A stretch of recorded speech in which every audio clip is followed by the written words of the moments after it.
हर्षदा के पास चला जाए। सारा इंडिया इंक का वीकेंड का performance. Harshada, good morning.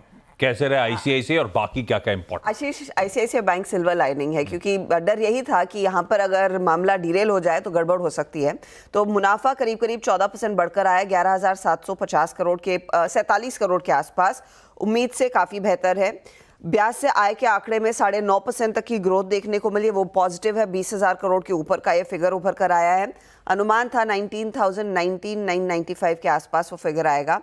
Margins पर गौर करना है, क्योंकि मार्जिन्स जो है वो 4.53% के आसपास आए हैं। क्वार्टर ऑन क्वार्टर हल्का सा ट्रिम देखने को मिला है मार्जिन्स में, लेकिन 4.5% के मार्जिन्स बुरे नहीं हैं। एसेट क्वालिटी ज़्यादा बेहतर है, क्योंकि 2% के नीचे ग्रॉस एनपीए आता हुआ दिखाई दिया है 1.97% पर। नेट एनपीए भी 0.42% पर आया वर्सेस 0.43%, ये भी पॉजिटिव है। डोमेस्टिक एडवांसेस बढ़े हैं, रिटेल लोन बढ़ा है। स्लिपेज रेशो करीब 34% घटता हुआ दिखाई दिया है, 34 basis point, I beg your pardon.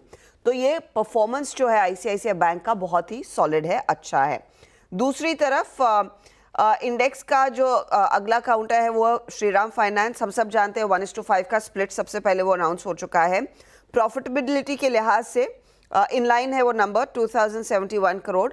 ब्याज से आए 16.5% के आसपास बढ़ी है, उम्मीद से काफ़ी बेहतर है, 5,600 करोड़ के ऊपर। नेट इंटरेस्ट मार्जिन्स हाउएवर इस पर्टिकुलर क्वार्टर में कॉन्ट्रैक्ट हुए 8.74% पर आए हैं, कि यहाँ पर गोल्ड लोन और पर्सनल लोन का कुछ इम्पैक्ट देखने को मिला है।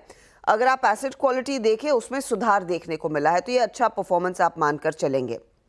लेकिन दूसरे बैंकों में, बंधन बैंक में एसेट क्वालिटी की चिंता बरकरार है, क्योंकि यहाँ पर ग्रॉस एनपीए करीब करीब 40 to 45 बेसिस पॉइंट बढ़ता हुआ दिखाई दिया है। प्रॉफिटेबिलिटी 30% बढ़ी है, ब्याज से आय में करीब 21% का इजाफा है। मार्जिन 7.4% पर है, लेकिन एसेट क्वालिटी को लेकर चिंता है। दूसरी तरफ आईडीएफसी बैंक आप कह सकते हैं खाउलर है। यहाँ पर मुनाफे में 73% का हिट देखने को मिला, और लार्जली हिट इसीलिए आया है क्योंकि वो 253 करोड़ की प्रोविजनिंग कंपनी ने बढ़ा दी है। वो जो टोल्स गवर्नमेंट ऑफ महाराष्ट्र ने इलेक्शन के चलते खारिज किए हैं, उसका एक इम्पैक्ट कंपनी पर बना और वहां पर एक हिट आता हुआ दिखाई दिया। दूसरा नेगेटिव ये है कि क्रेडिट कॉस्ट गाइडेंस इन्होंने जो पहले 1.65% रखा था वो बढ़ाकर 2.5% कर दिया है, उसको लेकर भी चिंता है। स्लिपेजेस भी बढ़ते हुए दिखाई दिए इस पर्टिकुलर क्वार्टर में। तो कई सारी चीज़ें हैं जो नेगेटिव है। डीएलएफ का परफॉर्मेंस फीका है, आरईसी का हालांकि अच्छा परफॉर्मेंस देखने को मिला है, इंडिगो का डिसेंट परफॉर्मेंस है। तो ये कुछ स्टॉक्स आप नंबर्स के लिहाज से रेडार पर रखेंगे। वैसे लिस्ट काफ़ी लंबी है, लेकिन आज साथ ही आईटीडी सीमेंटेशन एक बहुत इंपॉर्टेंट स्टॉक होगा वॉच करने के लिए। हम सब जानते हैं कि पेरेंट या फिर जो इटालियन थाई प्रमोटर है, उसने पिछले 6-8 महीने पहले कहा था कि हम अपना मेजॉरिटी स्टेक बेचना चाहते हैं।